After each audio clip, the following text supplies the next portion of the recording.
Assalamualaikum warahmatullahi wabarakatuh. Halo teman-teman semua, saya Agisna dengan NPM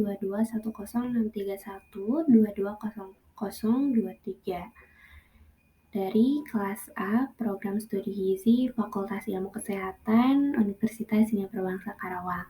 Di sini saya akan menjelaskan mengenai sentral dogma. Sentral dogma merupakan proses perubahan gen dari DNA menjadi RNA dan dari RNA menjadi protein. Dogma menjelaskan bagaimana proses pembacaan materi genetik menjadi protein yang berperan di setiap tahap metabolisme di dalam tubuh suatu organisme. Adapun fungsi utama dari sentral dogma yaitu membuat kopi yang tepat daripada dirinya sendiri pada waktu proses replikasi atau duplikasi, serta sentral dogma berfungsi meneruskan kode-kode informasi yang dimiliki ke mRNA pada waktu proses transkripsi. Dogma menyatakan bahwa sekali informasi telah diteruskan menjadi protein, maka tidak dapat dikembalikan menjadi bentuk asalnya, yaitu DNA. Adapun tahapan-tahapan dari sentral dogma, yang pertama yaitu tahapan replikasi. Replikasi dilakukan untuk memasok DNA pada setiap organisme. Lalu tahapan yang kedua yaitu tahapan transkripsi yang bertujuan untuk menulis ulang DNA dalam bentuk mRNA atau messenger RNA. Dan tahapan yang terakhir adalah tahap translasi untuk menerjemahkan mRNA tersebut menjadi suatu protein. Lalu yang pertama itu ada replikasi. Secara umum, replikasi bahan genetik merupakan proses pengkopian rangkaian molekul bahan genetik, RNA ataupun DNA, sehingga dihasilkan molekul anakan yang sangat identik. Meskipun konsep dasar replikasi antar struktur bahan genetik yang satu dengan yang lain adalah sama, namun diketahui ada banyak perbedaan dalam hal mekanisme rincinya. Replikasi DNA dimulai pada tempat-tempat khusus yang disebut pangkal replikasi atau origin of replication. Replikasi DNA berlangsung dalam beberapa tahap, yaitu yang pertama ada denaturasi atau pemisahan untaian DNA induk. Lalu yang kedua ada pengawalan atau inisiasi yaitu sintesis DNA.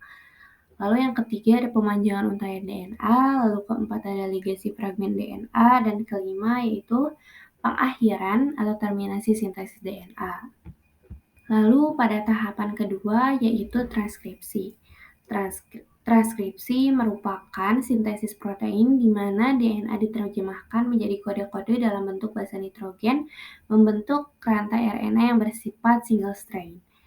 Pada tahapan transkripsi ini terdiri dari 3 tahap yaitu pertama ada inisiasi atau permulaan. Transkripsi diawali oleh promoter yaitu daerah DNA tempat RNA polimerase melekat.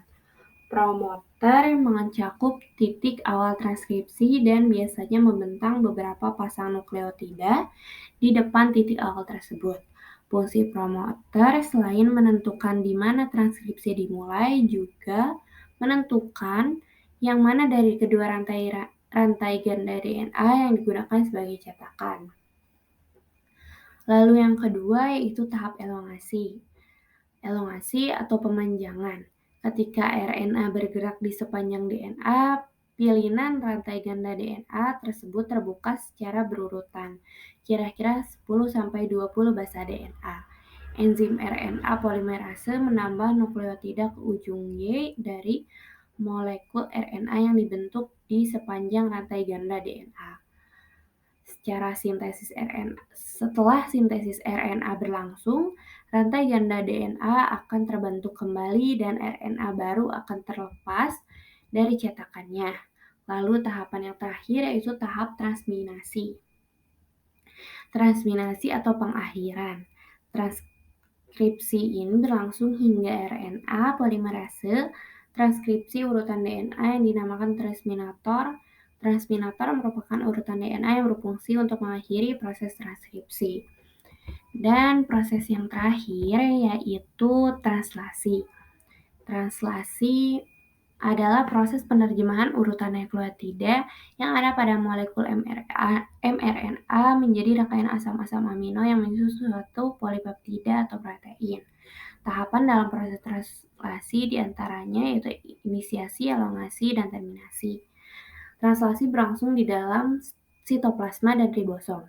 Translasi merupakan proses penerjemahan suatu kode genetik yang menjadi protein yang sesuai. Kode genetik tersebut berupa kodon di sepanjang molekul RNA sebagai penerjemah RNA T. RNA T membawa asam amino dari sitoplasma ke ribosom. Molekul RNA T membawa asam amino spesifik pada salah satu ujungnya yang sesuai dengan triplet nukleotida pada ujung RNA T lainnya yang disebut antikodon. Pada tahap inisiasi dan translasi, translasi membawa bersama-sama mRNA sebuah tRNA yang membuat asam amino pertama dari polipeptida dan dua subunit ribosom. Pertama, subunit ribosom kecil mengikat diri pada mRNA dan tRNA inisiator khusus. Pada tahap elongasi, asam-asam amino ditambah satu persatu pada asam amino pertama. Sekian dari saya. Wassalamualaikum warahmatullahi wabarakatuh.